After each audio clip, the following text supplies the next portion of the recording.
Hello students, I am Vaishali Kaushik, your science teacher. So today's we are starting new chapter, chapter 12 reproduction in plants. This is the first part of the chapter. So let's start the chapter. First is what is reproduction? In class 6th you have studied about the reproduction, that reproduction is the production of new individuals from their parents. Okay, so this process is known as reproduction. So reproduction also takes place in plants. So in this chapter we are going to study how plants reproduce. So there are different modes of reproduction in plants. First, most plants have roots, stems and leaves. These are called the vegetative parts of a plant. ज़्यादातर means सभी plants में क्या होता है, root stems और leaves present होती है, और इन पार्ट्स को हम क्या कहते हैं, vegetative part of the plant. Clear, इन सबको हम क्या कहते हैं, वेजिटेटिव पार्ट कहते हैं प्लांट का. तो after a certain period of growth most plants beer flowers. एक पर्टिकुलर ग्रोथ के बाद में जो प्लांट्स होते हैं उनमें फ्लावर्स आने स्टार्ट हो जाते हैं. क्लियर, तो जैसे अगर हम मैंगो ट्री का एग्जांपल लें तो उसमें फ्लावरिंग जो होती है वो स्प्रिंग सीजन में होती है. सो ये जो फ्लावर्स होते हैं ये क्या करते हैं, जूसी मैंगो फ्रूट को प्रोड्यूस करेंगे जिन्हें हम समर में इंजॉय करते हैं. तो कहने का मतलब क्या हुआ कि जो मैंगो फ्रूट हमें मिला है वो कैसे मिला है, फ्लावर से मिला है. फ्लावर जो है वो ही फ्रूट में बाद में डेवलप होता है. Clear, so we eat the fruits and usually discard the seeds. हम क्या करते हैं, फ्रूट को खा लेते हैं और जो सीड्स होते हैं उन्हें हम डिस्कार्ड कर देते हैं या थ्रो अवे कर देते हैं.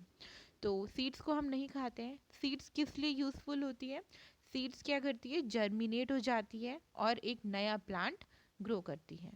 Clear, so what is the function of flowers in plants. Flower का क्या फंक्शन होता है प्लांट्स में, रिप्रोडक्शन का काम होता है. क्लियर, तो जो रिप्रोडक्शन होगा प्लांट में वो होगा with the help of flowers. तो जो फ्लावर्स होते हैं उन्हें हम क्या कहेंगे, रिप्रोडक्टिव पार्ट्स कहेंगे. क्लियर, तो जो प्लांट्स होते हैं वो अपने ऑफस्प्रिंग प्रोड्यूस करेंगे दो तरह से. इसे हमने टू कैटेगरीज में डिवाइड किया है. फर्स्ट है सेक्सुअल रिप्रोडक्शन और next is sexual reproduction. Clear, तो इस सेक्सुअल रिप्रोडक्शन में क्या होता है, जो न्यू प्लांट्स होते हैं वो ऑब्टेन होते हैं विदाउट प्रोडक्शन ऑफ सीड्स, बिना सीड्स के प्रोड्यूस हुए. यानी कि बिना सीड्स के जो रिप्रोडक्शन होगा वो क्या कहलाएगा, एसेक्सुअल रिप्रोडक्शन कहलाएगा, जिसमें सीड्स नहीं बनेंगे. तो जब इनमें सीड्स नहीं होंगे तो किस तरह से ये रिप्रोडक्शन होगा इसको हम डिटेल में पढ़ेंगे. ये कैसे होगा, वेजिटेटिव प्रोपगेशन की हेल्प से होगा.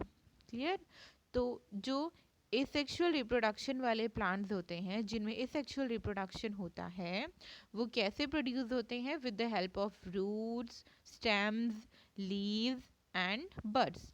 प्लांट के जितने भी पार्ट्स होंगे, क्लियर, जितने भी वेजिटेटिव पार्ट होते हैं जैसे कि रूट, स्टेम, लीव्स, बड्स, इनसे जब नया प्लांट ग्रो होगा तो उसे हम एसेक्सुअल रिप्रोडक्शन कहेंगे. क्लियर, तो इस तरह के जो इस तरह का मेथड होता है उसमें जो रिप्रोडक्शन हो रहा है वो प्लांट के वेजिटेटिव पार्ट से हो रहा है, इसीलिए इसका नाम क्या दिया गया है, वेजिटेटिव प्रोपगेशन दिया गया है. क्लियर, तो इसके एग्जाम्पल्स क्या होंगे, लाइक शुगर केन, पोटैटो, रोज़. ये सब प्लांट्स जो होते हैं ये सीडलेस प्लांट्स होते हैं, इनमें सीड्स नहीं होती है. तो क्या मतलब हुआ कि ये सब प्लांट्स कैसे प्रोड्यूस हो रहे हैं, वेजिटेटिव प्रोपगेशन से प्रोड्यूस हो रहे हैं, और किसके अंडर आएंगे, एसेक्सुअल रिप्रोडक्शन के अंडर आएंगे. क्लियर, इसे हम अभी एक्टिविटी 12.1 से और क्लियरली समझेंगे. तो इस एक्टिविटी में आपको क्या करना है, आपको एक रोज़ की स्टेम कट करनी है, जिस जिस प्रोसेस को हम कटिंग कहते हैं. क्लियर, तो रोज़ की स्टेम आप कट करोगे और उसे सॉइल में क्या करोगे, आप ग्रो करोगे. तो उसमें आप कुछ दिन तक वाटर डालोगे, प्रॉपर हर चीज़ को देखोगे कि उसमें सॉइल अच्छी होनी चाहिए, और मैन्योर भी डालोगे आप. तो क्या होगा, कुछ टाइम के बाद वो ग्रो कर जाएगी न्यू प्लांट में। तो इसके लिए ऑप्टिमम टेम्परेचर, सनलाइट और सीजन भी इम्पॉर्टेंट होता है। तो इन सब चीज़ों को आप ध्यान में रखेंगे जब आप ये प्रोसेस, जब ये एक्टिविटी आप करेंगे। Clear? Now you can see in figure 12.1, इसमें क्या दिखाया है, रोज दिखाई है। रोज की क्या है, स्टेम। तो इसमें आपको जो एक्टिविटी परफॉर्म करनी है वो इस तरह से करनी है कि आप उसकी एक स्टेम कट करेंगे और उसको ग्रो करेंगे। क्लियर? इसी तरह से आप मनी प्लांट को भी ग्रो कर सकते हैं। और आप क्या करेंगे, ऑब्जर्वेशन करेंगे, मतलब रिकॉर्ड करेंगे कैसे कि कितने दिन में उसकी ग्रोथ हुई है, कितना टाइम उसमें प्रॉपर लगा है, वो चीज़ आपको रिकॉर्ड करनी है। So that is the activity you have to do. So this is stem cutting of rose, figure 12.1, and the part which is shown in this figure is known as the axil, bud in the axil. Clear? तो ये flower birds होते हैं जो develop होंगे flower में आगे जाके। Apart from flower bud there are buds in the axil. Axil में भी क्या होता है, बर्ड प्रेजेंट होते हैं, as you can see in figure 12.1। Clear? ये डेवलप होंगे शूट में।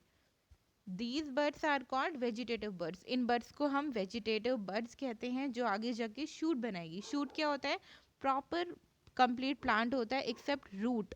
रूट के अलावा जितना भी पार्ट होता है प्लांट का जो अबव द ग्राउंड होता है उसे हम शूट कहेंगे। तो जो बड होता है वो बना होता है शॉर्ट स्टेम से, उसके अराउंड ओवरलैप रहती है लीव्स। क्लियर? तो जो वेजिटेटिव बर्ड्स होते हैं वो क्या करेंगे, बाद में न्यू प्लांट को ग्रो करेंगे, न्यू प्लांट बनाएंगे। So students, I hope this is clear to you. Next activity we will study in next class. Thank you.